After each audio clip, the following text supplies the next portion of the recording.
Solutions chapter में अभी तक हम लोग दो फेज पढ़ चुके हैं। पहला कंसंट्रेशन टर्म्स, सेकंड सॉल्युबिलिटी, है ना। थर्ड फेज पढ़ेंगे colligative properties.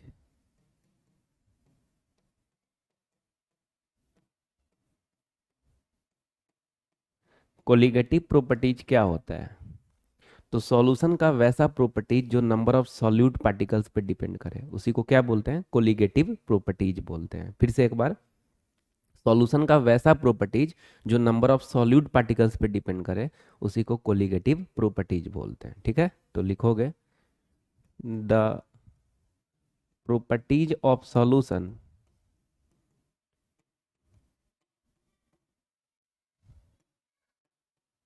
which depends on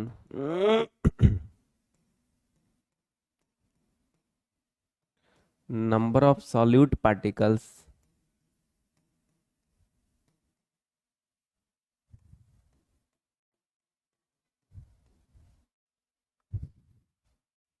is called colligative properties। Language याद कर लोगे, ठीक है, कि कोलिगेटिव प्रॉपर्टीज क्या होता है। तो the properties of solution which depends on number of solute particles is called क्या? Colligative properties. कोलिगेटिव प्रॉपर्टीज जो है ना डायरेक्टली प्रोपोर्शनल होता है नंबर ऑफ सॉल्यूट पार्टिकल्स का। वो तो ये डिफिनीशन से भी पता चल रहा है ना। कोलिगेटिव प्रॉपर्टीज डायरेक्टली प्रोपोर्शनल होता है नंबर ऑफ सॉल्यूट पार्टिकल्स का, और इनवर्सली प्रोपोर्शनल होता है मोलिकुलर मास ऑफ सॉल्यूट का। मोलिकुलर मास ऑफ सॉल्यूट का, ये 1 मोलिकुलर मास ऑफ सॉल्यूट लिखे है ना। तो इससे क्या पता चल रहा है? Colligative properties directly proportional to number of solute particles. इसका मतलब नंबर ऑफ सॉल्यूट पार्टिकल्स ज्यादा तो कोलिगेटिव प्रॉपर्टीज ज्यादा, और inversely proportional to molecular mass of solute, मतलब मोलिकुलर मास ऑफ सॉल्यूट अगर ज्यादा तो कोलिगेटिव प्रॉपर्टीज क्या हो जाएगा? कम हो जाएगा। ठीक है, अभी कोलिगेटिव प्रॉपर्टीज को चार तरह से क्लासिफाई करते हैं। तो नीचे में पॉइंट करके क्लासिफिकेशन ऑफ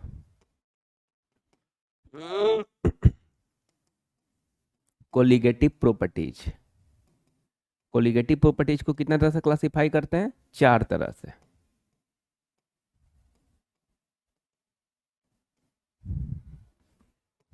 पहला, relative lowering in vapour pressure. Relative lowering in vapour pressure. दूसरा, elevation in boiling point.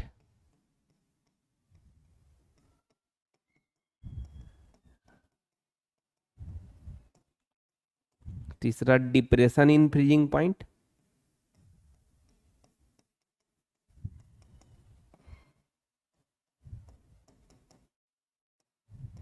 Last, osmotic pressure.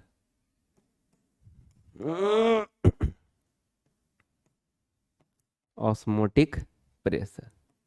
यही चार तरह से क्लासिफाई करते हैं कोलिगेटिव प्रॉपर्टीज को। तो कोई बोलेगा कोलिगेटिव प्रॉपर्टीज को कितना तरह से क्लासिफाई करते हैं, तो क्या बोलेंगे? चार तरह से क्लासिफाई करते हैं।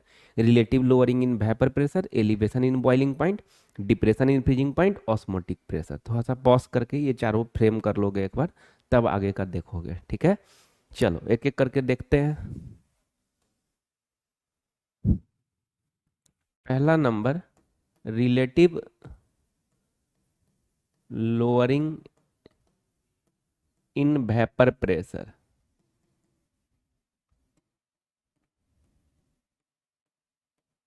जिसको शॉर्ट में RLVP भी बोलते हैं। ठीक है, इसी को राउल्ट्स लॉ भी बोलते हैं। लेकिन इससे पहले जो राउल्ट्स लॉ हम लोग पढ़े थे वो क्या किसके लिए था? वोलेटाइल सॉल्यूट के लिए था, है ना। ये जो है ये नन वोलेटाइल सॉल्यूट के लिए है। ये नन वोलेटाइल सॉल्यूट के लिए है। ठीक है, वो जो राउल्ट्स लॉ था किसके लिए था? वोलेटाइल सॉल्यूट के लिए। यहाँ पे किसके लिए है? नन वोलेटाइल सॉल्यूट के लिए। तो या तो ऐसा क्वेश्चन है, define relative lowering in vapour pressure. ठीक, तब ये जो आगे डिफाइन करेंगे अभी बताएंगे वो लिखोगे। या फिर defined Raoul's law for non volatile solute, तो यही लिखोगे, सेम बात लिखोगे। राउल्स ही बोले थे नॉन वोलेटाइल सॉल्यूट के लिए, मतलब relative lowering in vapour pressure के लिए। हालांकि सीधे सीधे अगर क्वेश्चन है डिफाइन राउल्स लॉ, तो ये मत लिखना, वो लिखना वोलेटाइल सॉल्यूट वाला लिखना, ठीक। अगर ये आता है define relative lowering in vapour pressure, तब ये लिखोगे। ये किसके द्वारा बताया गया relative lowering in vapour pressure? Raoul's के द्वारा ही बताया गया। लेकिन ये किसके लिए बताया गया? तो नन वोलेटाइल सॉल्यूट के लिए बताया गया। और ऐसा क्वेश्चन नहीं पूछता है कि define Raoult's law for non volatile solute, सीधे बोलता है डिफाइन राउल्स लॉ। तो सीधे डिफाइन राउल्स लॉ बोलेगा, तो जो उधर याद किए हुए हैं Raoul's law for volatile solute वाला, वो लिखेंगे। I define relative lowering in vapour pressure, तब ये लिखेंगे। ऑब्जेक्टिव में या एसर्शन रीजन में ये पूछेगा कि relative lowering in vapour pressure किनके द्वारा बताया गया था, तो 4 साइंटिस्ट का नाम दिए रहेगा, या फिर एसर्शन रीजन में रहेगा तो राउल्स ध्यान में रखेंगे, ठीक है। अब जानते हैं कि राउल्स क्या बोले relative lowering in vapour pressure के लिए। पहले ये समझ लो ये relative lowering in vapour pressure क्या होता है। देखो, solubility of liquid in liquid जब पढ़ रहे थे, तो उसी में एक पॉइंट करके बताए थे कि सॉल्वेंट और सॉल्यूशन में ज़्यादा वेपर प्रेशर किसका होता है ना। अगर एक बर्तन में सॉल्वेंट दूध रख दिए थे, एक बर्तन में दूध चावल चीनी सब मिला के रख दिए थे और आग लगा दिए थे, तो पहले कौन भागेगा? तो ये दूध भागेगा। तो ये प्रेशर ज़्यादा लगाएगा ना पहले, ये थोड़ा लेट से भागेगा। तो इस सॉल्वेंट का वेपर प्रेशर क्या? ज़्यादा, और सॉल्यूशन का वेपर प्रेशर कम। तो लोअरिंग इन वेपर प्रेशर क्या हो जाएगा? P not. अगर मान लो वेपर प्रेशर ऑफ सॉल्वेंट को पी नॉट मान लेते हैं, अब वेपर प्रेशर ऑफ सॉल्यूशन को पी एस मान लेते हैं, तो लोअरिंग इन वेपर प्रेशर क्या हो जाएगा? P naught minus P S, है ना। क्योंकि ज्यादा किसका है? सॉल्वेंट का है, कम किसका है? सॉल्यूशन का है। तो लोअरिंग इन वेपर प्रेशर क्या हो जाएगा? P naught minus P S. Relative lowering in vapour pressure मतलब ऊपर में लोअरिंग इन वेपर प्रेशर रख दो P naught minus P S, और नीचे में सॉल्यूशन का वेपर प्रेशर रख दो, तो P naught minus, sorry solution का नहीं, सॉल्वेंट का रख दो, क्योंकि उसी से ही स्टार्ट किए थे ना, पहले सॉल्वेंट लिए थे ना, फिर सॉल्यूशन का देखे थे। तो P naught minus P S ऊपर रख दो और नीचे में पी नॉट रख दो, तो ये क्या हो जाएगा? Relative lowering in vapour pressure. मतलब relative lowering in vapour pressure को ही क्या बोल सकते हैं? P naught minus P S by P naught. यहाँ पे ये जानना जरूरी है कि पी नॉट को क्या बोलते हैं? वेपर प्रेशर ऑफ सॉल्वेंट बोलते हैं। पी एस को क्या बोलते हैं? वेपर प्रेशर ऑफ सॉल्यूशन बोलते हैं। तो P naught minus P S lowering in vapour pressure हो गया।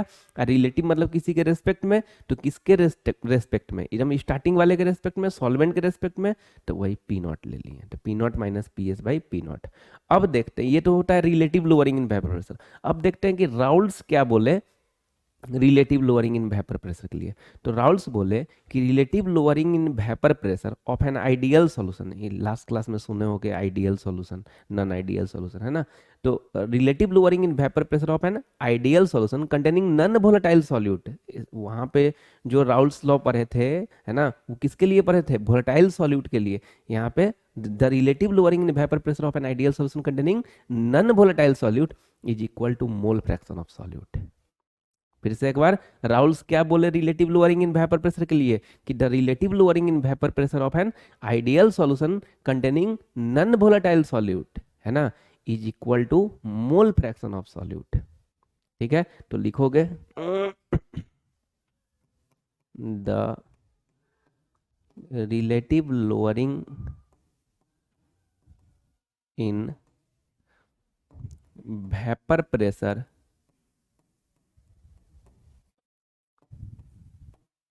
of an ideal solution containing non-volatile solute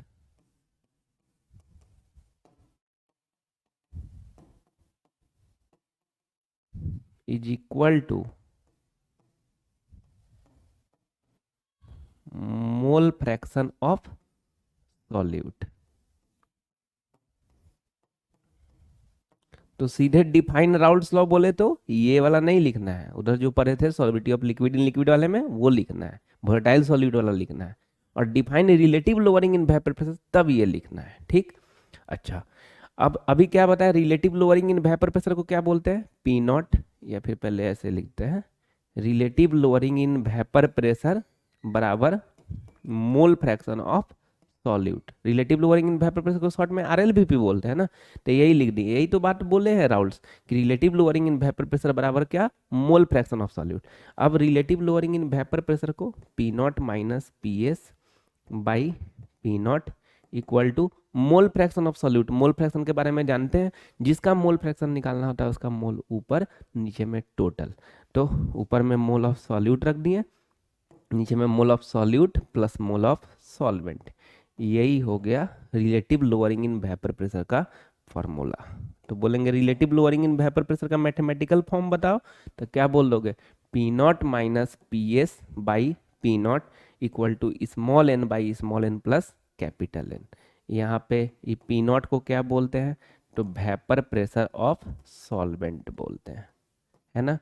P S को क्या बोलते हैं, तो वेपर प्रेशर ऑफ सॉल्यूशन बोलते हैं। स्मॉल एन को number of mole of solute बोलते हैं, number of mole of solute बोलते हैं। कैपिटल एन को क्या बोलते हैं, तो number of mole of solvent बोलते हैं, number of mole of solvent बोलते हैं। क्लियर है भाई। तो relative lowering in vapour pressure कभी भी डिफाइन करने आए तो क्या करेंगे, ये लैंग्वेज लिख देंगे, फॉर्मूला लिख देंगे, वेयर करके ये लिख देंगे, हो जाएगा काम। और define relative lowering in vapour pressure पूछे तो बोल दोगे the relative lowering in vapour pressure of an ideal solution containing non volatile solute is equal to mole fraction of solute. हाँ, और relative lowering in vapour pressure वाला formula बोल दो तो क्या बोलोगे, P naught minus P S by P naught equal to small N by small N plus capital N. किसको क्या बोलते हैं, ये बहुत जरूरी होता है फ्रेम करना। फार्मूला सुना दिए, आज जानिए नहीं रहे कि किसको क्या बोलते हैं, तो बहुत बुरा बात हो गया फिर, है ना। चलो, तो यहाँ तो ये समझ गया कि वेपर प्रेशर ऑफ सॉल्वेंट क्या माने थे, P naught. Vapour pressure of solution क्या माने थे, P S. Vapour pressure of solvent ज्यादा था, सॉल्यूशन का कम था, उसीलिए P naught minus P S किए, तो ये लोअरिंग इन वेपर प्रेशर हो गया। नहीं, तो ये क्या हो गया, lowering in vapour pressure, P naught minus P S हो गया। और relative lowering in vapour pressure क्या देखे थे, P naught minus P S by P not, ये देखे थे। ये रफ में रहेगा, ये लिखोगे इसी के नीचे, लेकिन ये रफ के लिए कि भाई कैसे आया, तो ये रहेगा तो पता रहेगा कि हाँ ये ऐसे आया कि सॉल्वेंट का वेपर प्रेशर को पी नॉट मान लिया, सॉल्यूशन का पी एस, तो लोअरिंग इन वेपर प्रेशर क्या हो गया, P naught minus P S. तो relative lowering in vapour pressure क्या हो गया, P naught minus P S by P not.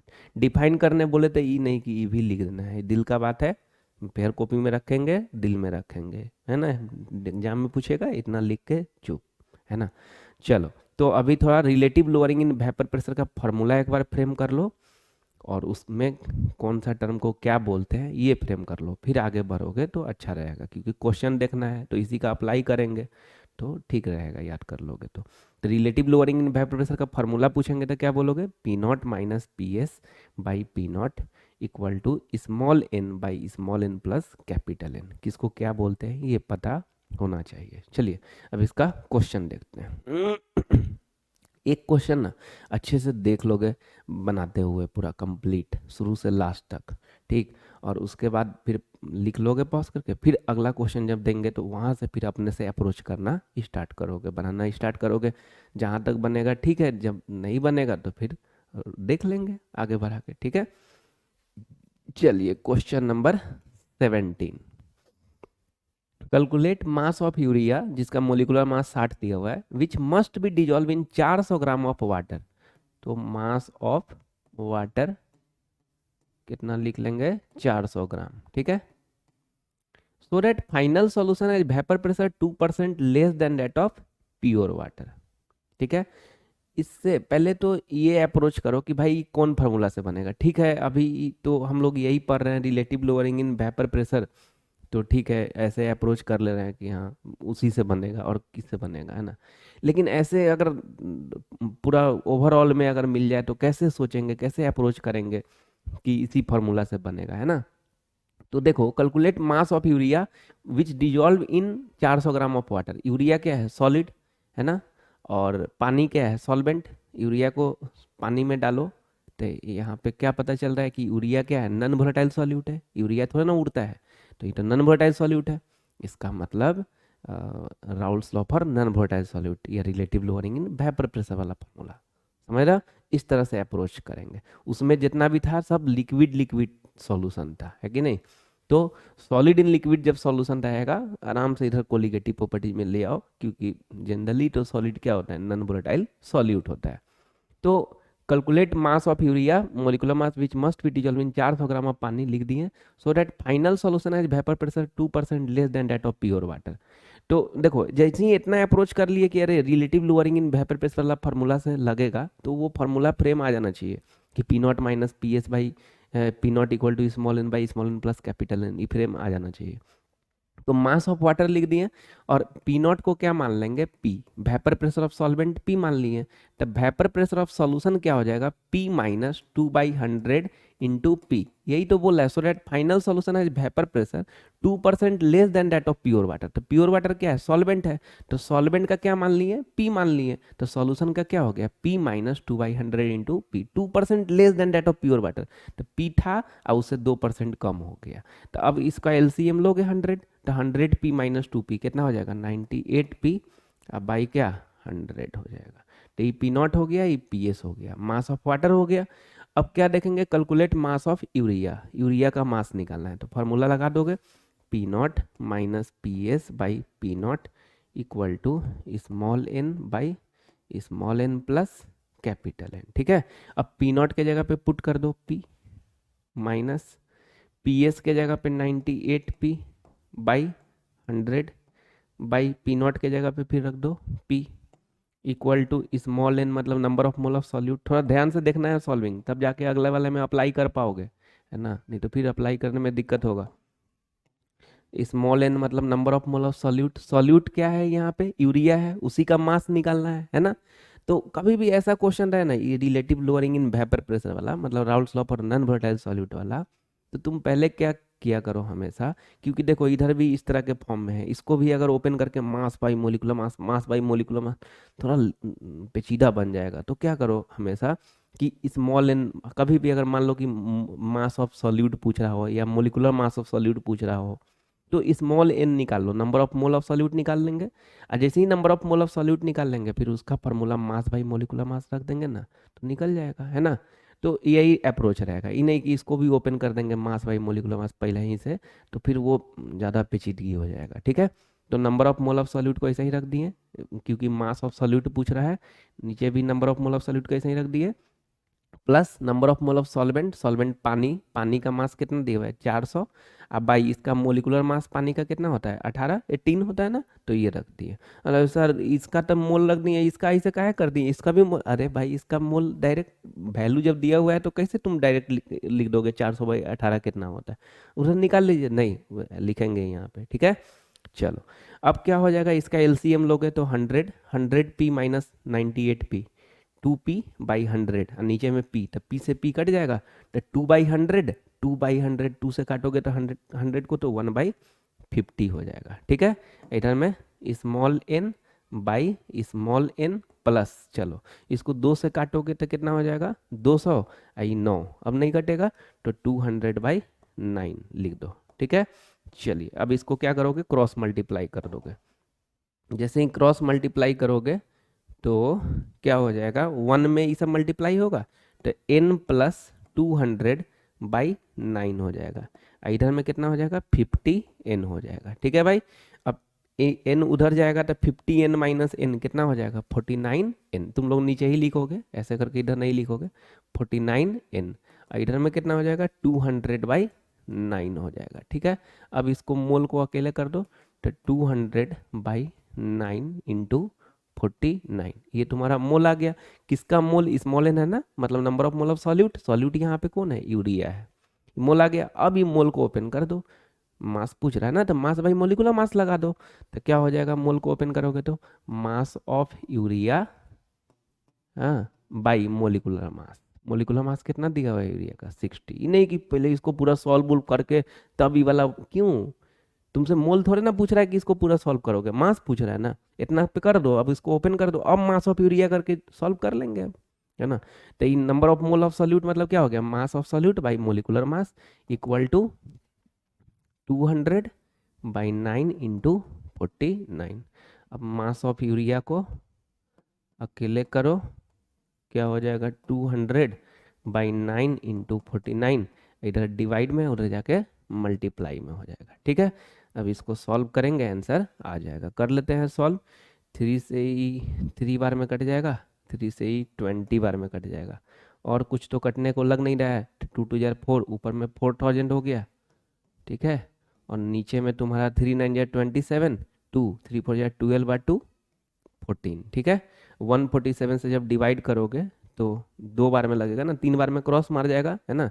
तो 2 7 जार 14, 1 2 4 जार 8 1 9, 2 1 जार 2, 10 से 4 6, 9 से 9 0, और 4 से 2 1, ये कितना हो जाएगा 1060, है ना। अब 147 से कितना बार में लगेगा, 15 6 जार 90, 15 7 जार 105, है ना।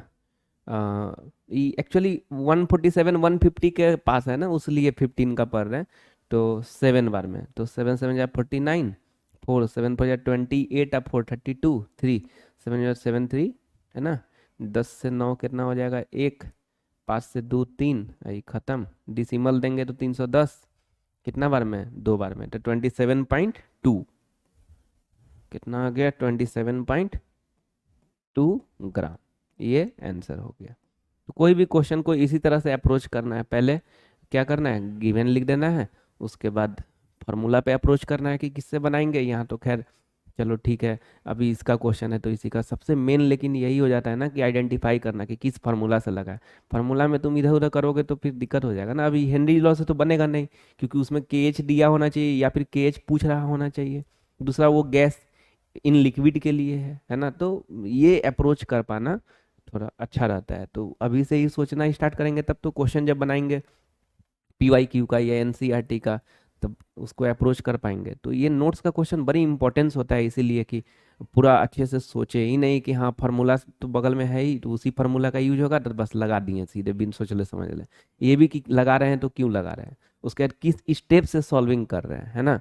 यहाँ पे मास ऑफ सॉल्यूट पूछ रहा था, तो डायरेक्ट यहाँ पे मास बाई मोलिकुलर मास ओपन नहीं किए, पहले मोल निकाल लिए, और जैसे ही मोल निकल गया फिर इसको ओपन करके ही कर दिए। ठीक है, चलो नेक्स्ट क्वेश्चन पॉज करके अपने से बनाओगे, उसके बाद इधर देखोगे। जितना भी पहले गिवन लिखो, जो जितना लिख सकते हो गिवन, उसके बाद फार्मूला लगाओ, बनाओ, जहाँ तक लगे कि अब आगे नहीं समझ में आ रहा है फिर उतना पे रुक के देखने लगोगे।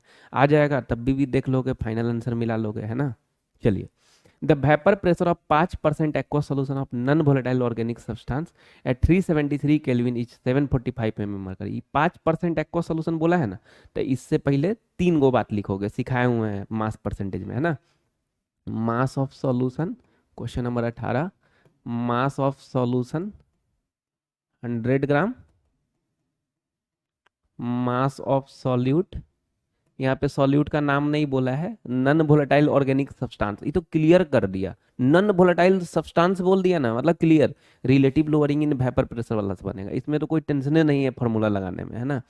तो मास ऑफ सॉल्यूट 5 ग्राम। अब मास ऑफ सॉल्वेंट, सॉल्वेंट यहाँ पे क्लियर है कि एक्वस सॉल्यूशन बोल रहा है, मतलब सॉल्वेंट पानी होगा, है ना।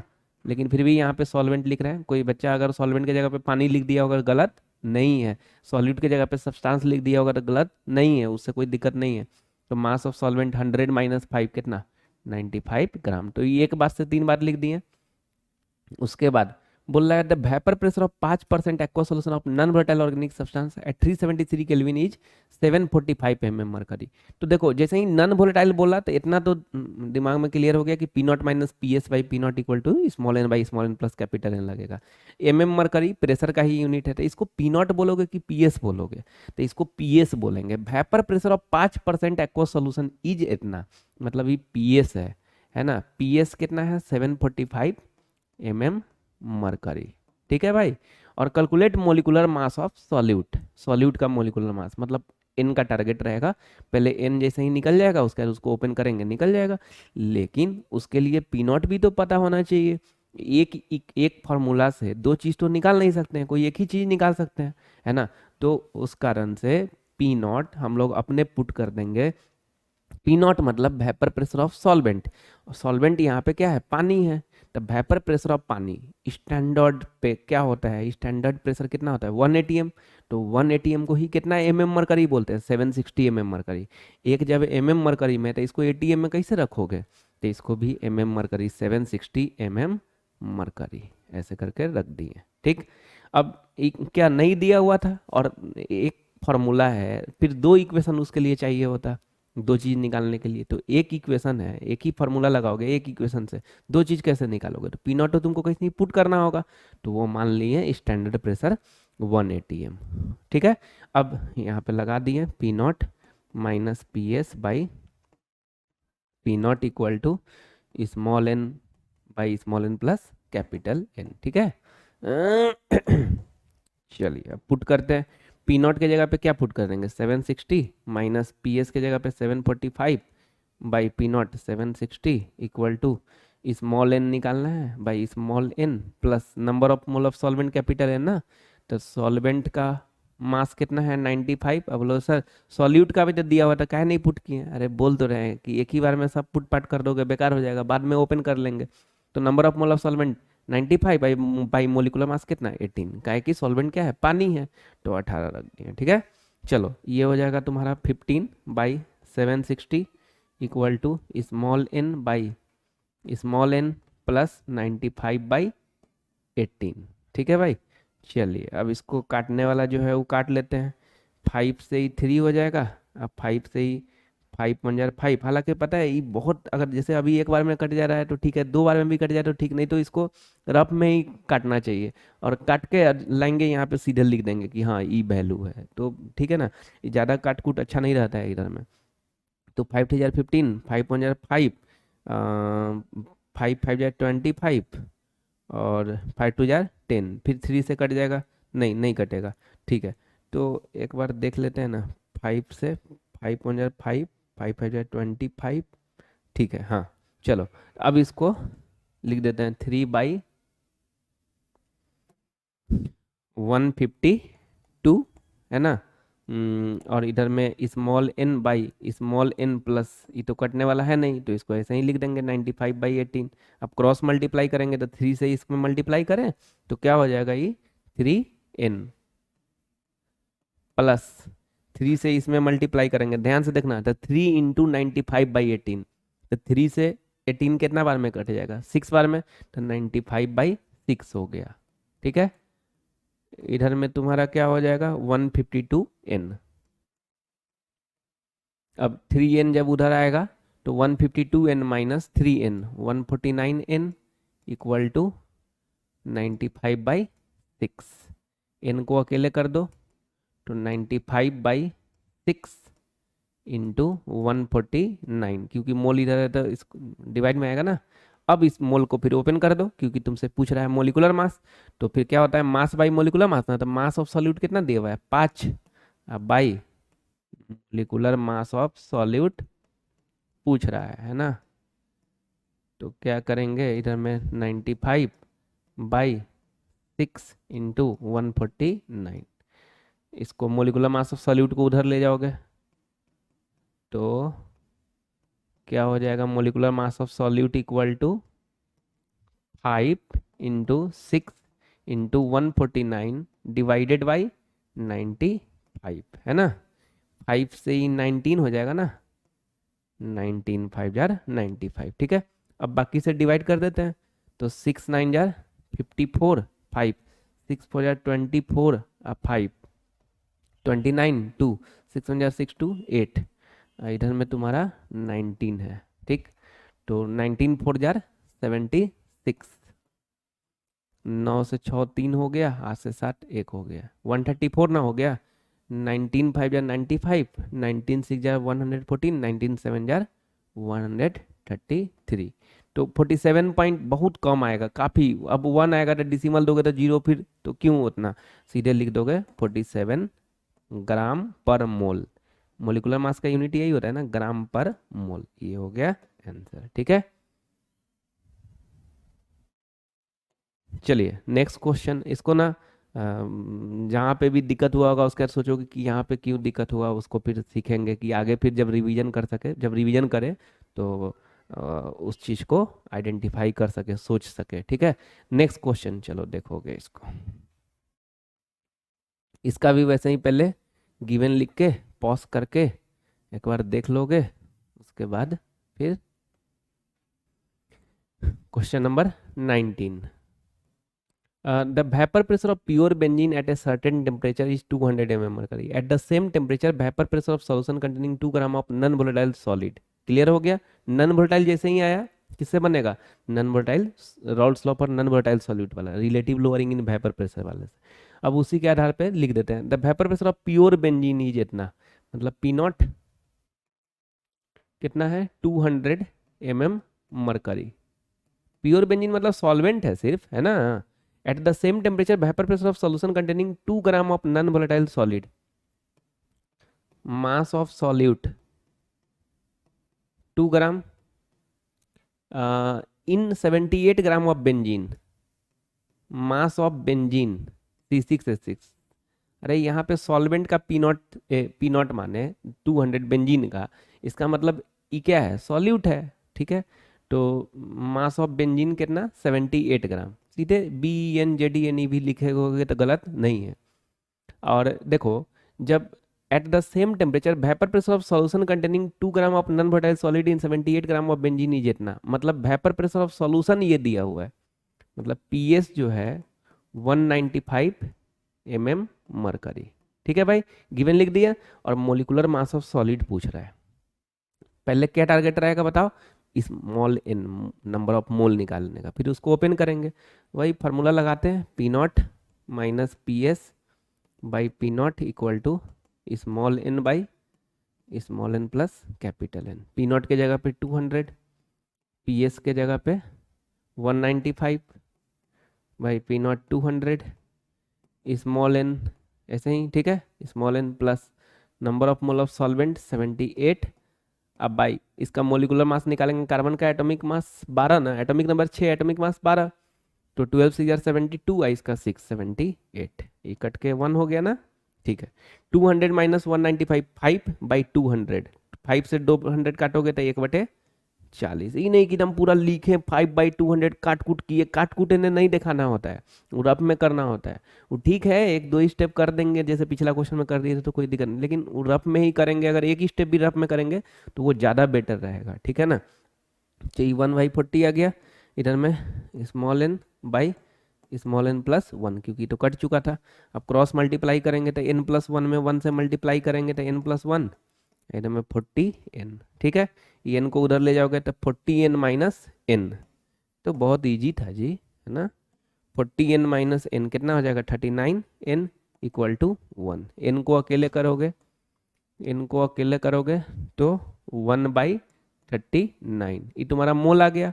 अब मोल को ओपन कर दो, मोल को ओपन करोगे तो मास ऑफ सॉल्यूट कितना है? 2 by molecular mass of solute लिखो, या मोलिकुलर मास ऑफ सॉलिड लिख दो, क्वेश्चन को देखते हुए कि ये पूछ रहा था मोलिकुलर मास ऑफ सॉलिड, बात सेम है यार। ठीक है, 1/39, मोलिकुलर मास ऑफ सॉलिड को अकेले करो तो क्या हो जाएगा? 2I इंटू 39, 78 ग्राम पर मोल। ठीक है भाई, चलो देख ली, ये तो बहुत इजी था, सॉल्विंग भी इजी था, उस समय तो थोड़ा था भी, लेकिन इसमें तो बहुत इजी। चलो नेक्स्ट क्वेश्चन देखोगे, इसको भी पॉज करके पहले अपने से जितना तक पहुंच सके पहुंचो, फिर देखोगे तो अच्छा रहेगा। Question number 20, the vapour pressure of pure water इतना, how many gram of urea should be dissolve in 1000 gram of pani to the vapour pressure decreased by. देखो इससे ही क्लियर हो रहा है, वेपर प्रेशर डिक्रीज्ड बाई, इसमें नॉन वोलेटाइल सॉल्यूट नहीं बोला है, लेकिन ये बोल रहा है कि वेपर प्रेशर डिक्रीज्ड बाई, मतलब relative lowering in vapour pressure. अरे डिक्रीज्ड मतलब लोअरिंग, तो relative lowering in vapour pressure वाला फार्मूला लगाएंगे। यही सब ना क्वेश्चन पढ़ के ना उसी से मैं अप्रोच कर लिए, ये फार्मूला ही नहीं, चलो वो पढ़ रहे थे यही तो लगेगा, गिवन में लिख के छाप दो धर के, नहीं ये सोचना कि फार्मूला क्यों लगा, है ना।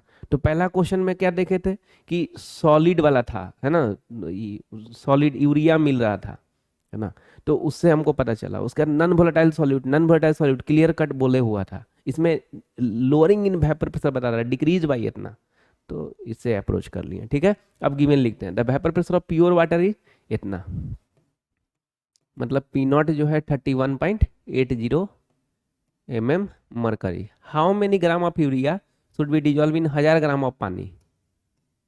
मास ऑफ पानी, वाटर लिख दो, H2O लिख दो, बात सेम है यार, उसी का फॉर्मूला है 1000 gram. To the vapour pressure decreased by 0.25, मतलब ई P naught minus P S का वैल्यू दिया हुआ है, वेपर प्रेशर डिक्रीज बाई, है ना, इतना, तो P naught minus P S का दिया हुआ है 0.25 मरकरी। लगा दिया जाए formula, P naught minus P S by P naught equal to small N by small N plus capital N. P naught minus P S के जगह पे 0.25, पी नॉट के जगह पे 31.80 इक्वल टू स्मॉल एन मतलब number of mole of solute निकाल लो, क्योंकि उसी का क्या पूछ रहा है, how many gram of urea, mass पूछ रहा है, तो number of mole of solute plus number of mole of solvent 1000 दिया हुआ है, अब बाई मोलिकुलर मास ऑफ पानी 18, है ना। अब इसको क्या करो, क्रॉस मल्टीप्लाई कर दो, तो 0.25 n प्लस 0.25 इंटू 1000/18, तो इसको रफ में कर लेंगे, उधर नहीं अच्छा रहेगा, 1000/18, ये पॉइंट हटाओगे तो कितना हो जाएगा 100, दूगो जीरो से दूगो जीरो काट दो, 2 से ही 5 और 2 से ही 9, 25,125 और नीचे में 9, तो ये कितना हो गया 125/9, ठीक है, 0.25 में इसे किए तो। अब इधर में क्या करोगे 31.80 n, ठीक है भाई। अब 31.80 n, आई 0.25 n अंदर जाएगा तो सब्ट्रैक्ट होगा ना, तो 31.80, सब रफ है, तुम लोग कॉपी में, मेन फेयर कॉपी में इधर ऐसा नहीं करने का, ये सब पीछे वाले पेज पे ही रफ में। 10 से 5 5, 7 से 2 5, कितना हो जाएगा 0, नहीं 1 हो जाएगा, है ना, और ये 3, तो 31.55, 31.80 माइनस 0.25, 31.55 n इक्वल टू 125/9, ठीक है भाई। अब इसको क्या करोगे, अकेले, किसको अकेले, n को, मूल को अकेले, है ना। चलिए मूल को अकेले करेंगे तो कितना हो जाएगा 125/9 इंटू 31.55, ठीक है। अब मोल को ओपन कर दो, क्या पूछ रहा है, how many gram of urea ना, मतलब मास ऑफ यूरिया पूछ रहा है। अब बाई मोलिकुलर मास यूरिया का कितना होता है 60, है ना।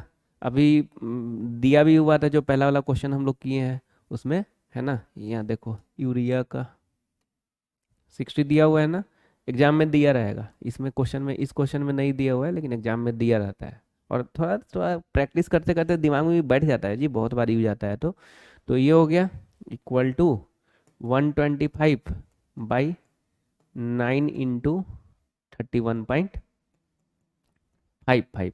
मास ऑफ यूरिया को अकेले कर दो, मास ऑफ यूरिया को अकेले करोगे तो 125/9 इंटू 31.55 डिवाइड में है, ऊपर जाके मल्टीप्लाई में हो जाएगा, ठीक है। इधर काट कुट नहीं करते हैं, ले चलते हैं इधर, एक बार फिर लिख लेते हैं 125 इंटू 60/9 इंटू 31.55। चलो छोटा करते हैं इसको, 3 से ही 3 हो गया, 3 से ही 20 हो गया, नहीं 5 से ही 25 हो गया, 5 से ही 5.5 6 जार 30, 5 2 जार 15, आई 1 हो गया, और कुछ तो कटने को नहीं दिख रहा है। अब 25 2 जार 50, एक वो 0 आ गया, 3 1 जार 3, 3 3 जार 9, 3 6 जार 18, 18.93। अब इसको आगे देखते हैं, अगर ये ऑब्जेक्टिव रहता तब तो फिर इसको 18.93 को 20 मानते। अब 20 से 0 काटे, 2 से ही 25 के आसपास जो ऑप्शन रहता ना उसको टिक कर देते। अगर गैप रहता तब, अगर गैप नहीं रहता तो फिर उसमें भी सॉल्व करना होता, लेकिन ये सब्जेक्टिव है तो करते हैं एक्यूरेटली, है ना। ये पॉइंट हटाएंगे तो 2 को 0 आ जाएगा ना, तो 1893 और 5 4 को 0, है ना, तो 1893 में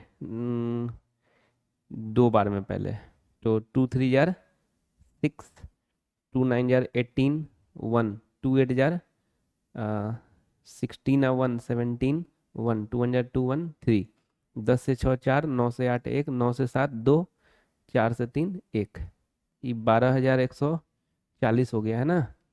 कितना बार में 6 जार 114, 18 7 जार तो क्रॉस मार जाएगा, तो 6, 6 3 जार 18, 1, 6 9 जार 54, 1 55, फिर 6 8 जार 42, सॉरी 48 और 5, 48 है 5 53, 5 6 में 6 5 11, 10 से 8 2, 13 से 5 कितना हो गया 8, 10 से 3 7, उसके बाद ई खत्म हो गया। डिसिमल जैसे ही देंगे तो तुम्हारा ये आ जाएगा ना, है ना, 18, 18, नहीं 1893 है ना, 19 का पढ़ना होगा ना, 19 थ्री जा 50, 19 फोर जा 76, है ना। ठीक है, तो 26.4। अभी पूरा कचरा को हटाएंगे, रफ में ये सब काम करना होता है ना। तो कितना आ गया 26.4 ग्राम। सब्जेक्टिव था उसलिए ऐसा किए, अगर ऑब्जेक्टिव रहता तो सीधे वो 18.93 को 20 करते, 25 के आसपास ऑप्शन खोजते, क्यों उतना सॉल्व करने जाते हैं। ठीक है, चलिए। तो अभी हम लोग क्या पढ़ रहे हैं, कोलिगेटिव प्रॉपर्टीज। कोलिगेटिव प्रॉपर्टीज को कितना तरह से क्लासीफाई करते हैं, 4 तरह से क्लासीफाई करते हैं।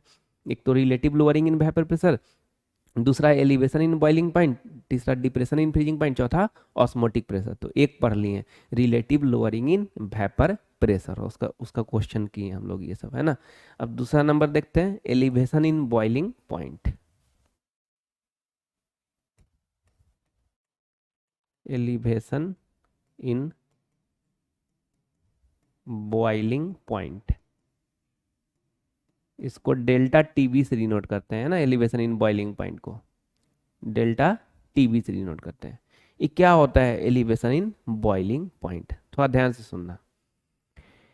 पहले ना हम लोग ये डिसाइड कर लेते हैं कि सॉल्वेंट और सॉल्यूशन में किसका बॉइलिंग पॉइंट ज़्यादा होता है। ठीक है, जैसे अभी कैसे डिसाइड किए थे कि वेपर प्रेशर किसका ज़्यादा होता है, तो सॉल्वेंट और सॉल्यूशन में किसका वेपर प्रेशर ज़्यादा होता है, तो सॉल्वेंट का ज़्यादा होता है ना, सॉल्यूशन का कम होता है, उसलिए लोअरिंग इन वेपर प्रेशर पढ़ रहे थे। तो यहाँ पे elevation in boiling point, solvent और सॉल्यूशन में किसका बॉइलिंग पॉइंट ज़्यादा होता है।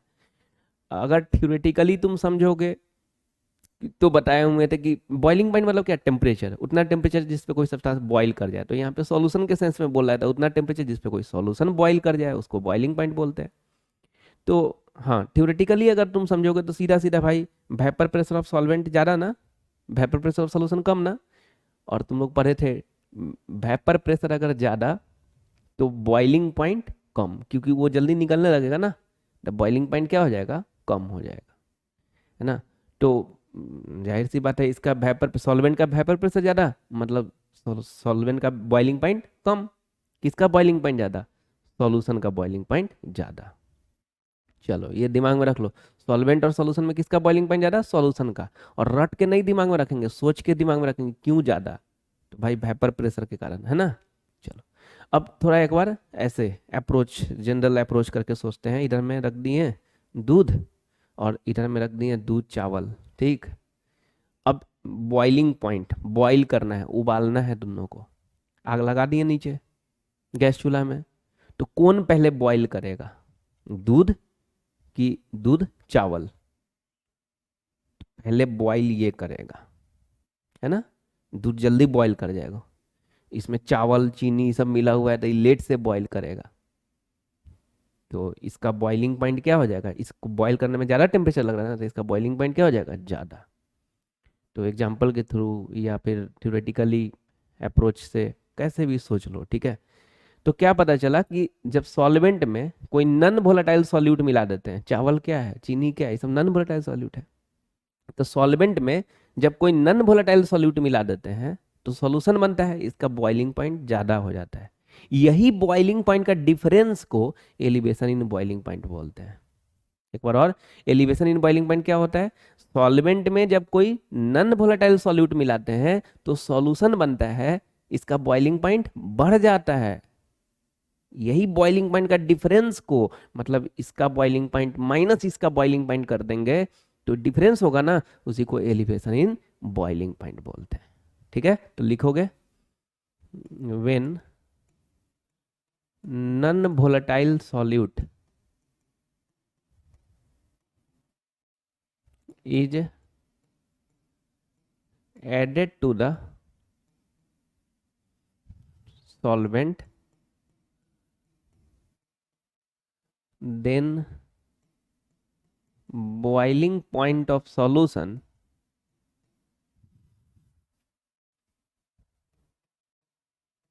is more than that of solvent. This difference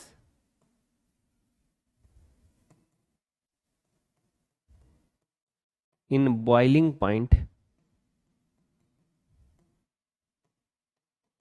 is called elevation in boiling point, और इसीलिए इसका नाम भी तो है elevation in boiling point. Elevation मतलब चढ़ जाना, बढ़ जाना, है ना। तो सॉल्वेंट में जब कोई नॉन वोलेटाइल सॉल्यूट मिला देते हैं तो बॉइलिंग पॉइंट बढ़ जा रहा है, इसलिए तो नाम है एलिवेशन इन बॉइलिंग पॉइंट। यही बॉइलिंग पॉइंट का डिफरेंस निकाल देता है, तो एलिवेशन इन बॉइलिंग पॉइंट बोल दे रहा है। एलिवेशन इन बॉइलिंग पॉइंट को डिनोट कैसे करते हैं? डेल्टा टीवी से। तो डेल्टा टीवी देखा गया डायरेक्टली प्रोपोर्शनल टू मोलालिटी होता है, स्मॉल एम मोलालिटी, ठीक है। ये प्रोपोर्शन हटाओगे तो कुछ कांस्टेंट आएगा के बी, तो delta T B equal to क्या हो गया? K B into small M. बोलेंगे एलिवेशन इन बॉइलिंग पॉइंट को डिनोट कैसे से करते हैं, तो क्या बोलोगे? डेल्टा टी बी से। Delta T B equal to क्या होता है? के बी इंटू स्मॉल एम होता है, के बी इंटू स्मॉल एम होता है। डेल्टा टी बी तो जानते ही हो कि एलिवेशन इन बॉइलिंग पॉइंट को डेल्टा टी बी बोल रहे हैं। के बी को क्या बोलते हैं? के बी मतलब होता है मोलल एलिवेशन कांस्टेंट। इसी को बॉइलिंग पॉइंट एलिवेशन कांस्टेंट भी बोलते हैं, ठीक है। बॉइलिंग पॉइंट एलिवेशन कांस्टेंट, इसी को एबुलियोस्कोपिक कांस्टेंट भी बोलते हैं। क्या बोलते हैं भाई? एबुलियोस्कोपिक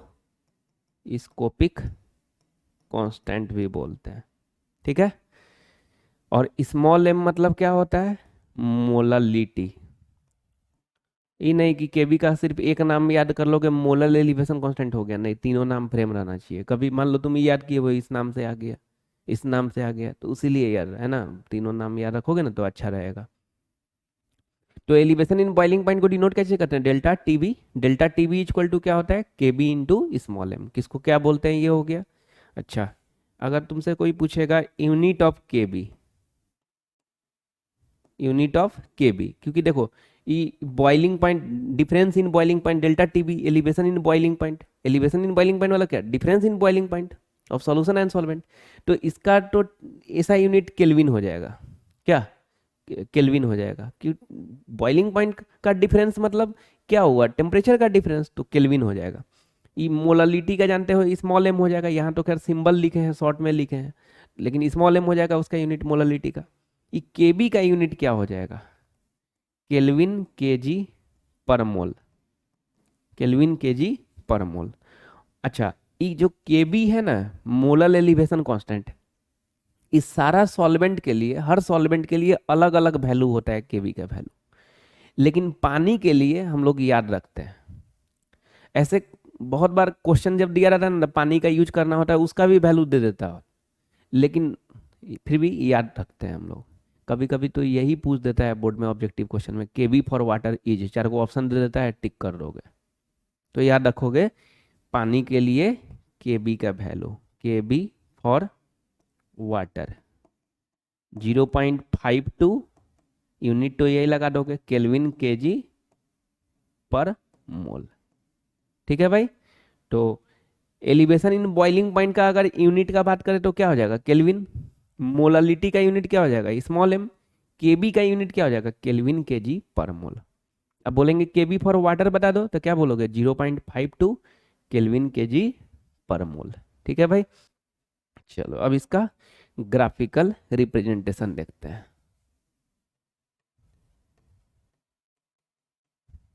ग्राफिकल रिप्रेजेंटेशन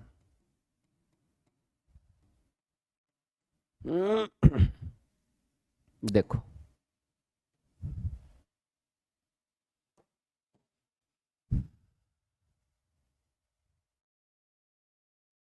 इसको वाइट कर देते हैं।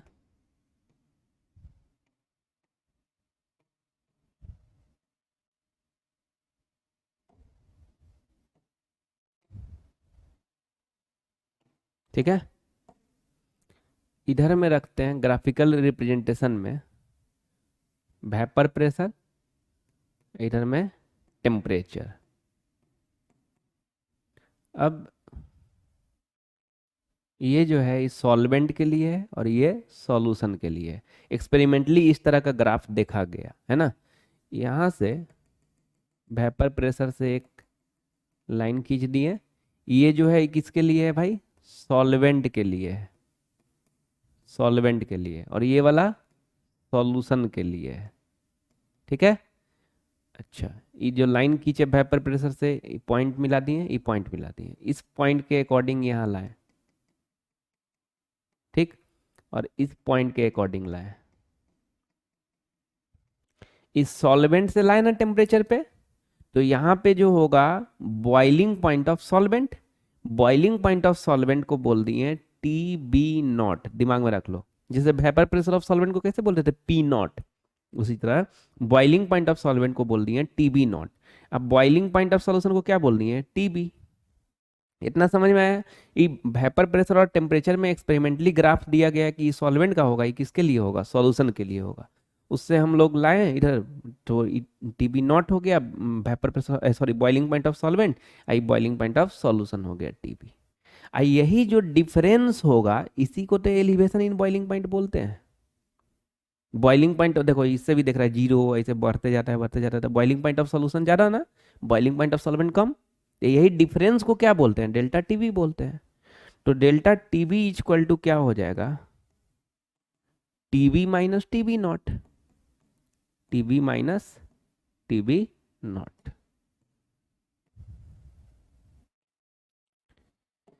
तो यहाँ पे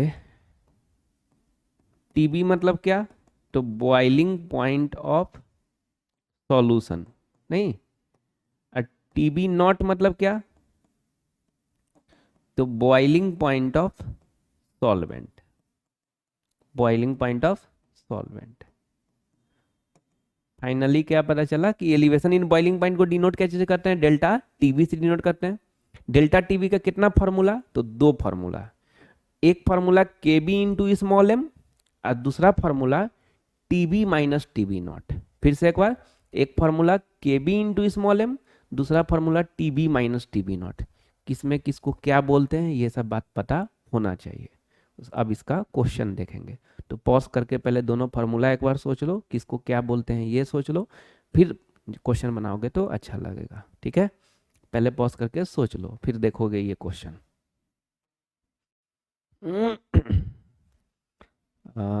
इसको क्वेश्चन नंबर 21 बना सकते हो पॉज करके, इसको बना लो पहले, उसके बाद देखना, बना सकते हो, गिवन लिखोगे अच्छे से, अप्रोच करोगे बन जाएगा। ठीक है, तो 18 ग्राम ऑफ ग्लूकोज, मतलब मास ऑफ ग्लूकोज दिया हुआ है 18 ग्राम। ग्लूकोज का मोलिकुलर मास 180 दिया हुआ है, गिवन को गिवन में नहीं लिखते हैं।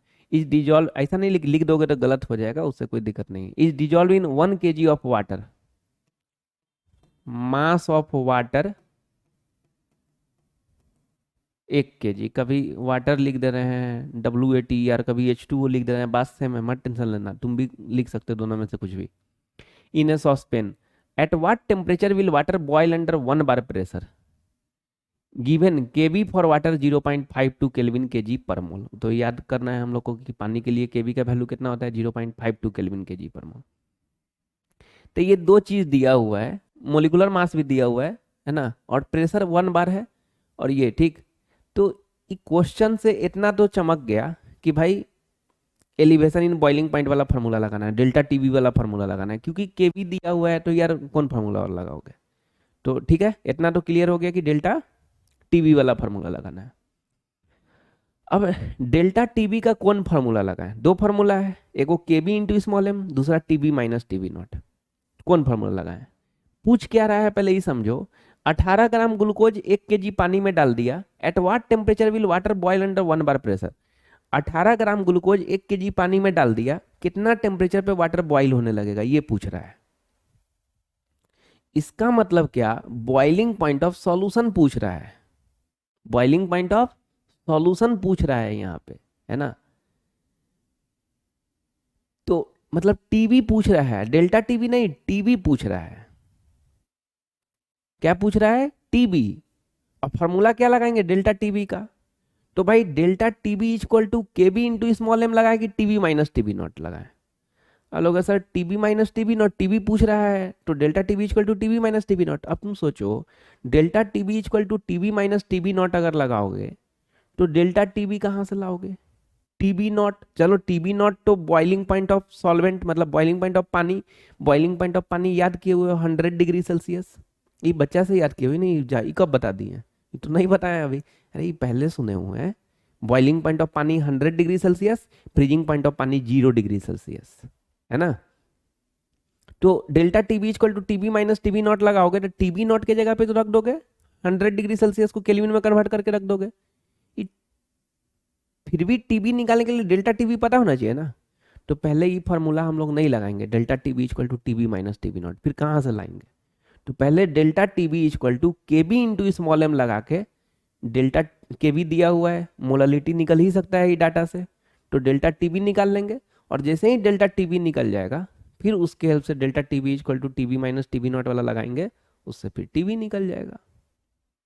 तो अब लगता है हमको समझ में आ गया होगा अगर ठीक से सुने होगे तो। अगर लग रहा होगा कि समझ में आ गया तो पॉज करके अभी भी बना लो आगे।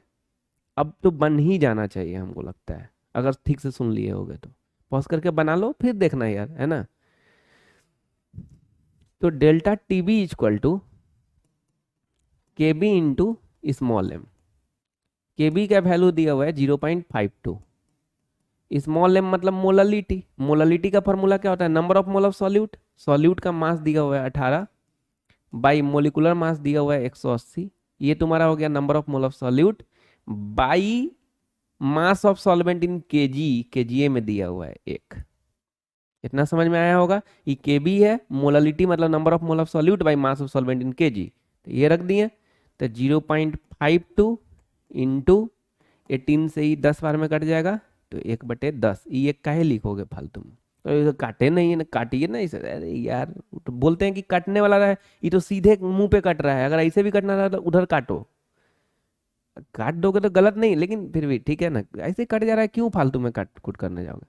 तो 0.52/10, 0.052 यही होता है ना, एक डिजिट पीछे डिसिमल चला जाता है, डिवाइड करते हैं तो, अब मल्टीप्लाई करते हैं तो आगे चला जाता है। तो 0.052 केल्विन, ये तुम्हारा क्या आ गया, डेल्टा टीवी आ गया। बोला सर अभी तो आप लिखवाए केबी का यूनिट केल्विन केजी पर मोल, यहाँ केल्विन, अरे यार केबी का नहीं यूनिट केल्विन केजी पर मोल, डेल्टा टीवी का तो केल्विन होता है ना, तो ये रख दिए। डेल्टा टीवी आ गया।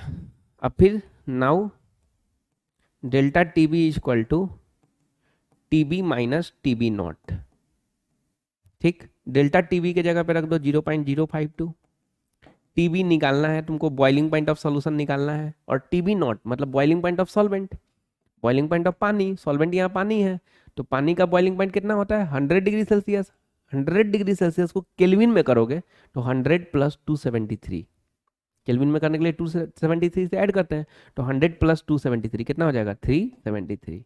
टीबी को अकेले करोगे तो इधर माइनस है तो इधर जाके प्लस में होगा, तो टीबी इक्वल टू 373, हाँ 373 इधर आ जाएगा, 373 + 0.052 तो 373.052 केल्विन। ये तुम्हारा हो गया answer, boiling point of solution. हमको लगता है समझ में आया होगा कि पहले गिवन लिखेंगे, उसके बाद जैसे ही केबी फॉर वाटर पढ़े ना यहाँ पे, तो इससे फॉर्मूला पता चल गया कि delta TB equal to KB into small M या टीबी माइनस टीबी नॉट, ई छोड़ के तो और कुछ नहीं लगाएंगे, ये तो पक्का है। ठीक है, तो उससे पता चल गया, उसके हिसाब से फिर अब सोचना ही स्टार्ट किए कि भाई टीबी माइनस टीबी नॉट अगर लगाएंगे तो टीबी निकालना है, टीबी नॉट पुट करोगे, डेल्टा टीबी कहाँ से लाओगे, तो उससे तो काम बना नहीं, तो इसलिए delta TB equal to KB into small M लगा दिए और इससे फिर निकाल लिए फिर दूसरा ये फॉर्मूला लगा के। ठीक है, चलो नेक्स्ट क्वेश्चन, एकदम सेम यही पैटर्न पे है, बना दो एकदम यही पैटर्न पे, पॉज करो, गिवन लिखो, बनाओ, उसके बाद देखोगे आगे।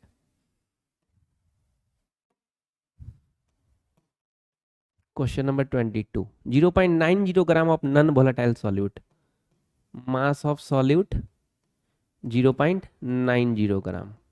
ये नहीं कि अच्छा तो नॉन वोलेटाइल सॉल्यूट अभी बताया ना वो P naught minus P S वाला, तो यही लगा नहीं यार क्वेश्चन, वो तो पढ़ो यार।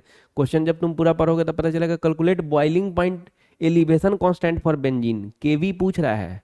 लोग सर केवी याद किए हुए 0.52, अरे वो पानी के लिए याद किए हुए हैं, यहाँ बेंजीन के लिए पूछ रहा है। तो ठीक है ना। तो यहाँ पे ही नहीं P naught minus P S वाई लगाएंगे। तो 0.90 gram of non volatile solute लिख दिया। मोलिकुलर मास सॉल्यूट का 103 दिया हुआ है। Is dissolve in 87.9 gram of benzene. Mass of benzene, benzene का फार्मूला C6H6, सीधे भी लिख सकते थे 87.9 gram. So that boiling point is raised by 0.25 degree Celsius. ये समझो boiling point is raised by मतलब जब नॉन वोलेटाइल सॉल्यूट जब बेंजीन में मिलाया तो बॉइलिंग पॉइंट बढ़ गया 0.25 डिग्री सेल्सियस से। इसका मतलब ये डेल्टा टीबी दिया हुआ है।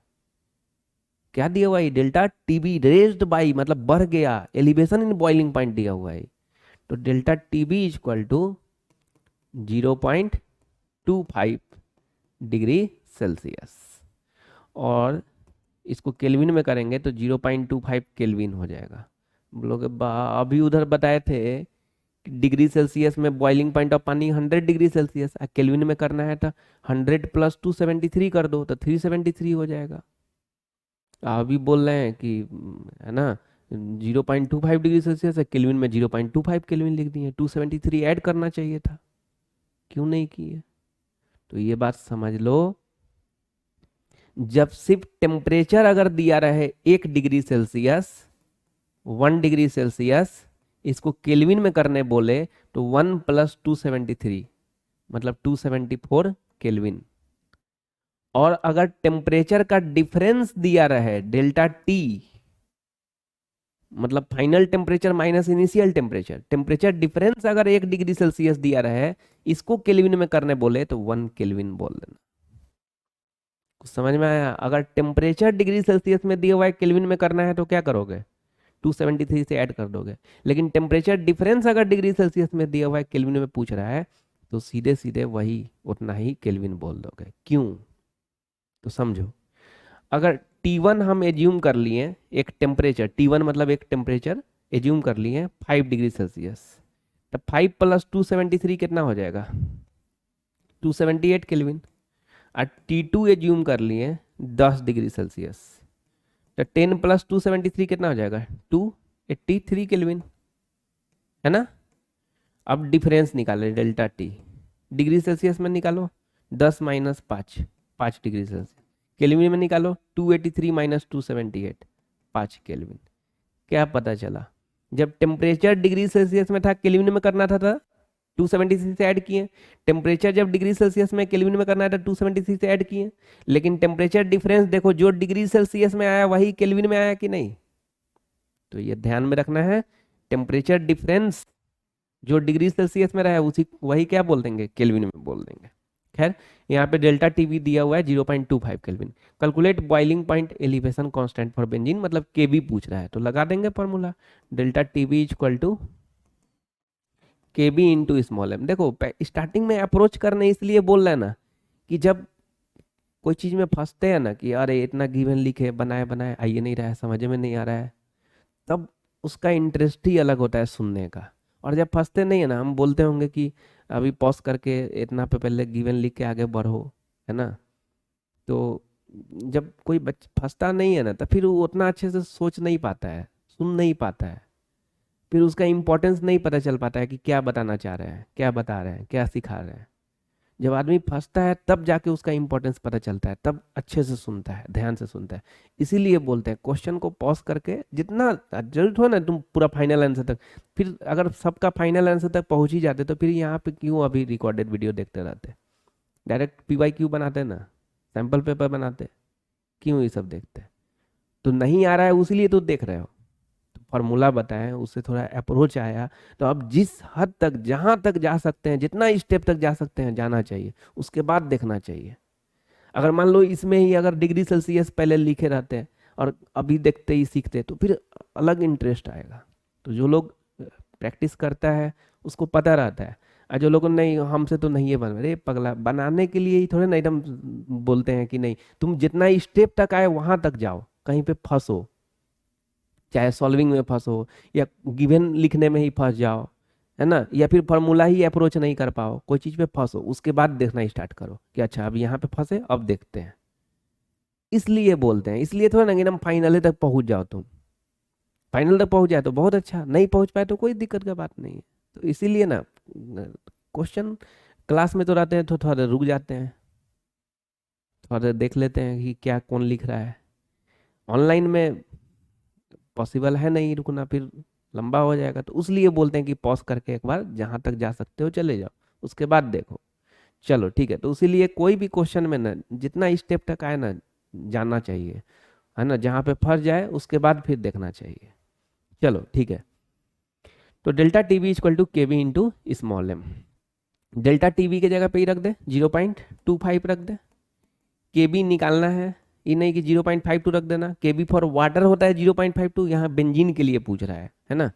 सब सॉल्वेंट के लिए अलग अलग होता है। स्मॉल एम मतलब मोलालिटी, मोलालिटी का formula number of mole of solute, solute का मास है 0.90, अब बाई मोलिकुलर मास 103, ये तुम्हारा हो गया number of mole of solute, by mass of solvent in KG, तो मास ऑफ सॉल्वेंट 87.9, केजी में करेंगे तो बाई हजार, अरे ये ग्राम में दिया हुआ है तो केजी में करेंगे तो बाई हजार। समझ में आया होगा, स्मॉल एम मतलब मोलालिटी, ये number of mole of solute हो गया, ये मास ऑफ सॉल्वेंट इन केजी हो गया। चलो ठीक है, एक स्टेप और लिखते हैं, फिर केबी को अकेले करेंगे। 0.25 equal to K B into 0.90 by 103 into 1000, अरे डिवाइडेड बाई इतना है तो इंटू करेंगे तो क्या हो जाएगा 1000 बाई 87.9। अब के बी को अकेले करो, के बी को अकेले करोगे तो 0.25 into 103 into 87.9 divided by 0.90 into 1000। ठीक है भाई, अब इसको जैसे ही सॉल्व करोगे आंसर आ जाएगा। तो करते हैं सॉल्व। इधर ले चलते हैं, इधर काट कूट करना अच्छा नहीं है ना। तो 0.25 इंटू 103 इंटू 87.9 डिवाइडेड बाई 0.90 को 0.9 बोल देते हैं, और ये हजार। ठीक है, ये पॉइंट से ये पॉइंट हटा दिए, 9 से कोई चीज़ को काटते हैं ना, कोई चीज़ नहीं कटने वाला होगा तभी भी ज़बरदस्ती काटेंगे। ये तो नहीं कटने वाला है, ये भी नहीं कटने वाला है, ये वाला 9 9 81 69 नहीं कटने वाला है, तो काट देते हैं, ज़बरदस्ती काट देते हैं। तो 9 9 81, 6 बचा ना 69, 9 7 63, फिर 6 बचा 60, 9 6 54, इतना रहने देते हैं। ठीक है, अब इस सबको मल्टीप्लाई कर लेते हैं, इसको थोड़ा सा भी टच उच नहीं करेंगे, इसको बाद में 3 डिजिट पीछे घसका देंगे जो आएगा। ठीक है ना, तो 97.6 में 25 से कर देते हैं, फिर 103 से मल्टीप्लाई कर देंगे, तो 97.6 और 25, 25 सीख जार होता है 25 छक 150, 15 बचा है ना, 25 सते 175, 175, 175 और 15 190, 19 बचा, 25 9 जा 225, 25 दाही 250 होता है ना, तो 225 हो गया, 225 और 19, 225 और 20 245, तो 19 है तो एक घटा दो, तो 244, ये हो गया। एक डिजिट पीछे डिसिमल, तो ये हो गया। तो 97.6 में 0.25 से नहीं, अभी तो 25 से किए थे ना, 2 डिजिट और पीछे घसका दो, 0.25 है ना, तो 2 डिजिट और पीछे घसका दो, 1 डिजिट इसके लिए, 2 डिजिट इसके लिए, 3 डिजिट घसका दिए, तो 24.4 हो गया।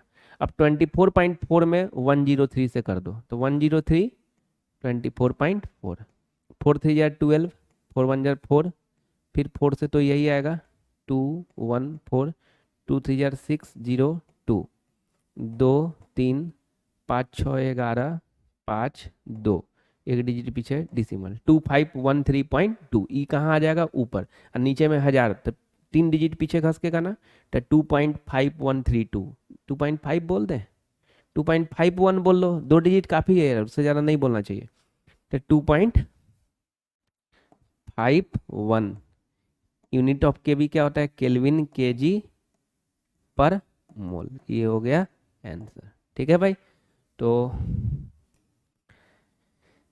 ये तो रफ वाला बात हो गया, इसको हटा देते हैं। ठीक है भाई, चलो नेक्स्ट।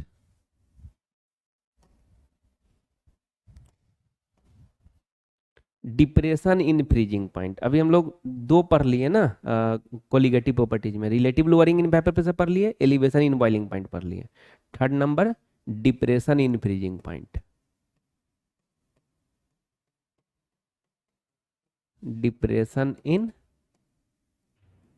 फ्रीजिंग पॉइंट, इसको डिनोट कैसे से करते हैं, डेल्टा टी एफ से डिनोट करते हैं। ये क्या होता है, डिप्रेशन इन फ्रीजिंग पॉइंट क्या होता है, देखो सॉल्वेंट, दूध ले लिए, सॉल्यूशन, दूध चावल चीनी ये सब मिला लिए, खीर, खीर अभी बना नहीं है, अभी प्रोसेस में। ठीक है, दूध चीनी चावल दोनों को बर्तन में रख लिए, दोनों को फ्रीजर में रख दिए। अब बोलो जल्दी कौन जमेगा, थोड़ा ध्यान से। इधर दूध है, इधर दूध चावल है, चीनी है, ये सब है, बस मिला लिए, जरूरी नहीं कि खीर ही बना दिए, अब ठीक है मिला हुआ है, और दोनों को फ्रीजर में रख दिए।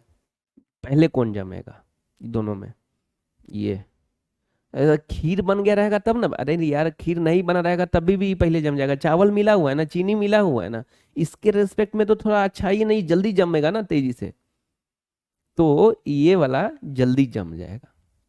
इसका मतलब इसको फ्रीज करने के लिए, जमाने के लिए टेम्परेचर कम देना पड़ रहा है, इसीलिए तो इसका नाम है depression in freezing point.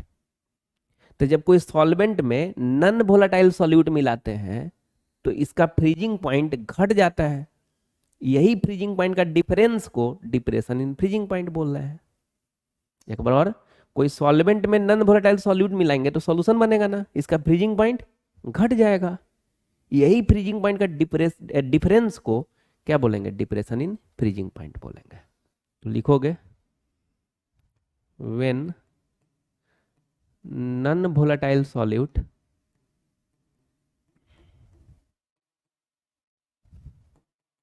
is added to the solvent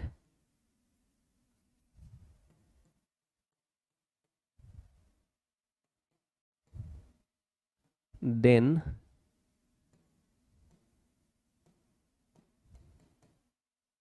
freezing point of solution is less than that of solvent। ठीक है, this difference in freezing point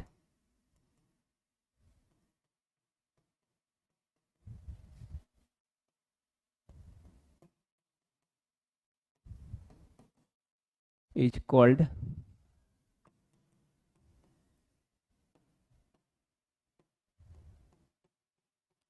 depression in freezing point।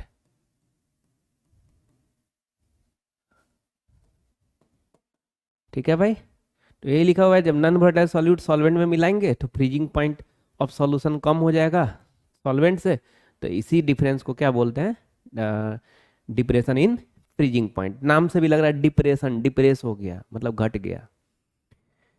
इसमें क्या हो जाएगा, delta T F directly proportional to small M, उसमें क्या होता था, delta T B directly proportional to small M ना। अच्छा, प्रोपोर्शन जब हटाता था क्या आता था, के बी, इसमें आ जाएगा के एफ, तो delta T F equal to K F into small M हो जाएगा।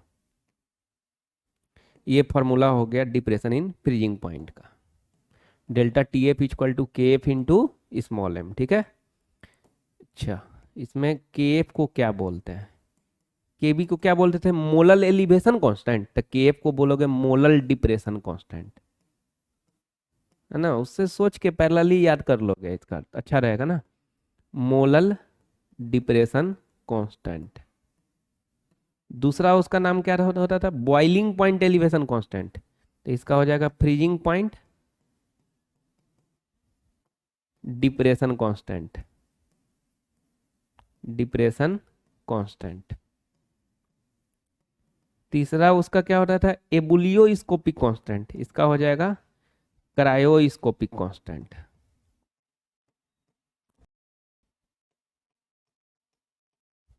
स्मॉल m क्या हो जाएगा, मोलालिटी हो जाएगा। जैसे डेल्टा टीबी का यूनिट केल्विन होता था, उसी तरह डेल्टा टीएफ का भी यूनिट केल्विन, मोलालिटी का unit small m molal, unit of KF हो जाएगा केल्विन केजी पर मोल। और केएफ फॉर वाटर, जैसे केबी फॉर वाटर होता था ना 0.52, केबी सारे सॉल्वेंट के लिए अलग अलग होता है, जिसमें वाटर को हम लोग को याद रखना होता है कि वाटर के लिए केबी का वैल्यू कितना 0.52 केल्विन के जी पर मोल। उसी तरह यूनिट ऑफ के फॉर वाटर हो जाएगा 1.86 केल्विन के जी पर मोल। एकदम अच्छे से याद रखोगे, दोनों वैल्यू बड़ी इंपॉर्टेंट है। के फॉर पानी कितना हो जाएगा 1.86 केल्विन के जी पर मोल। ठीक है, इसका ग्राफिकल रिप्रेजेंटेशन,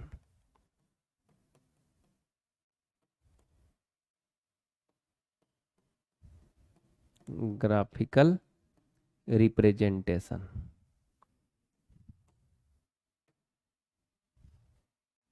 इसमें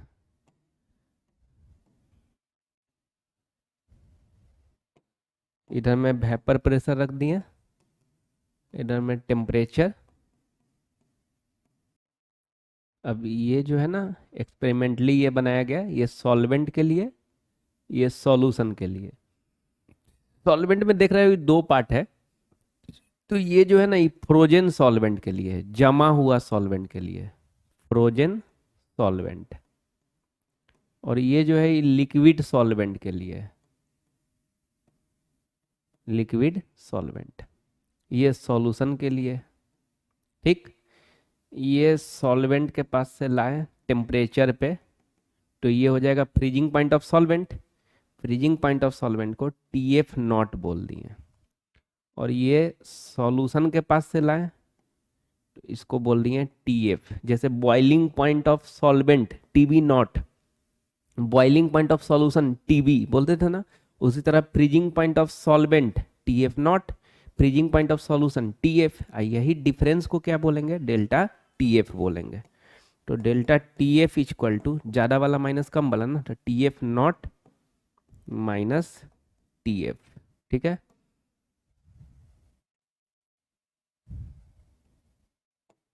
ये हो गया। अब इसमें तुम बोल देखोगे TF नॉट को क्या बोलेंगे, freezing point of solvent. TF को क्या बोलोगे, फ्रीजिंग पॉइंट ऑफ सॉल्यूशन।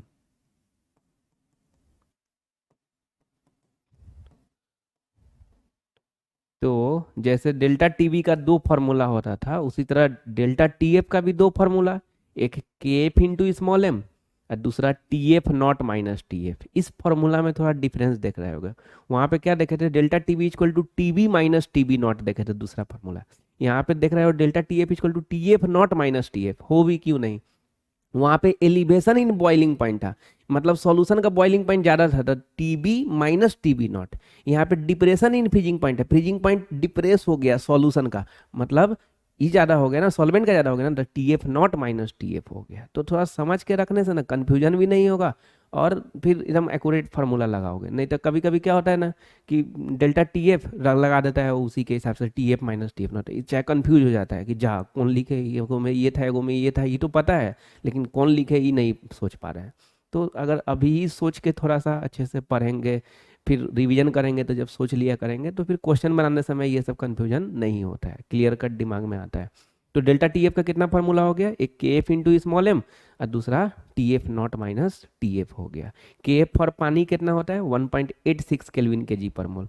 अगर और कोई सॉल्वेंट का रहेगा तो उसका या तो क्वेश्चन में गिवन रहेगा या उसी का पूछ रहा होगा। ठीक है, एक और बात, अभी जो देखें delta TF equal to KF into small m, इससे पहले वाले फार्मूला में भी देखे थे delta TB equal to KB into small m। ये जो KB है KF है, ये प्रोपोर्शनलिटी कांस्टेंट है, ये एक तरह से इक्विलिब्रियम कांस्टेंट का टाइप है, इसीलिए KB and KF only depends on temperature. ये बात दिमाग में रखना, क्लास 11 में पढ़े हुए हैं हम लोग कि इक्विलिब्रियम कांस्टेंट सिर्फ और सिर्फ टेम्परेचर पे डिपेंड करता है। तो यहाँ पे जो T F delta T F equal to जो देखे हैं के एफ इंटू स्मॉल एम, और इससे पहले delta T B equal to K B into small M. ये के बी और के एफ किस चीज़ पे डिपेंड करता है? तो टेम्परेचर पे डिपेंड करता है। तो नोट में लिख लोगे के बी एंड के F only depends on temperature. ये सिर्फ और सिर्फ किस चीज़ पे डिपेंड करेगा? टेम्परेचर पे डिपेंड करेगा।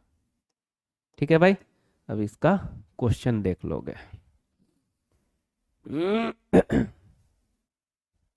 पहले पॉज करके गिवन लिखो, फिर बनाओ, उसके बाद देखना। Question number 23। 45 gram of ethylene glycol, जिसका मोलिकुलर मास दिया हुआ है 62, is mixed with 600 gram of pani. लिख लेते हैं मास ऑफ इथाइलिन ग्लाइसोल कितना? 45 ग्राम। इसका मोलिकुलर मास 62 दिया हुआ है। Is mixed with 600 gram of pani. Mass of पानी 600 ग्राम। ठीक है, कैलकुलेट फ्रीजिंग पॉइंट डिप्रेशन, मतलब डेल्टा टी एफ। अरे फ्रीजिंग पॉइंट डिप्रेशन या डिप्रेशन ही फ्रीजिंग पॉइंट बात सेम है। फ्रीजिंग पॉइंट ऑफ सॉल्यूशन मतलब टी एफ, और के एफ फॉर वाटर दिया हुआ है 1.86 केल्विन के जी पर मोल। ठीक है, तो लगा देते हैं delta T F. First part second part करके पूछे हुआ है ना, तो delta T F equal to K F into small M. K F का वैल्यू 1.86, मोलालिटी मतलब number of mole of solute, इसका मास दिया हुआ है 45, molecular mass 62, divide by mass of solvent. Mass of solvent दिया हुआ है 600, इसको केजी में रखेंगे तो बाई 1000। इसको पहले सीधा कर लेंगे 1.86 इंटू 45/62 इंटू डिवाइडेड बाई इतना है, तो इंटू करेंगे तो कितना हो जाएगा? 1000/600। अब यहाँ पे कुछ ना करके अगर उधर करेंगे तो ज़्यादा बेटर रहेगा। ठीक है ना, हालांकि यहाँ पे भी लग रहा है, चमक रहा है कि 3 बार में कट जाएगा, लेकिन ले चलते हैं उधर से यार, अच्छा रहेगा। 1.86 इंटू 45/62 इंटू 1000/600। 2 जीरो से 2 जीरो काट दिए यहाँ पे। ठीक है, ये 1 जीरो से 1 जीरो काट दिए। 62 से ही कितना बार में? 3 बार में। 3 से ही 2 बार में हो गया। अब तो कटने वाला नहीं लग रहा है। तो 45/2 मतलब कितना? 22.5। अब बाई 10 है तो एक डिजिट पीछे आ जाएगा, तो 2.25। इसको हटाए 2.25। डेल्टा टी एफ का यूनिट क्या हो जाएगा? केल्विन। ये हो गया आंसर। ठीक है, फर्स्ट पार्ट का। सेकेंड पार्ट का, फ्रीजिंग पॉइंट ऑफ सॉल्यूशन पूछ रहा है ना, तो डेल्टा टी एफ का दूसरा फॉर्मूला लगाना होगा ना। तो delta T F equal to T F not minus T F. Delta T F के जगह पे 2.25 रख दे। टी एफ नॉट मतलब फ्रीजिंग पॉइंट ऑफ सॉल्वेंट, मतलब फ्रीजिंग पॉइंट ऑफ पानी। पानी का freezing point 0 degree Celsius. 0 degree Celsius को केल्विन में रखेंगे तो 273 माइनस टी एफ पूछ रहा है। माइनस टी एफ इधर आ जाएगा, तो टी एफ 273 उधर जाएगा तो -2.25। इसको जैसे ही घटाओगे को लगता है 270.75 केल्विन आ जाना चाहिए। नहीं, 10 से 5 5, 9 से 2 7, 2 से 2 0, हाँ ठीक, 270.75 केल्विन, ये आंसर हो गया। ठीक है,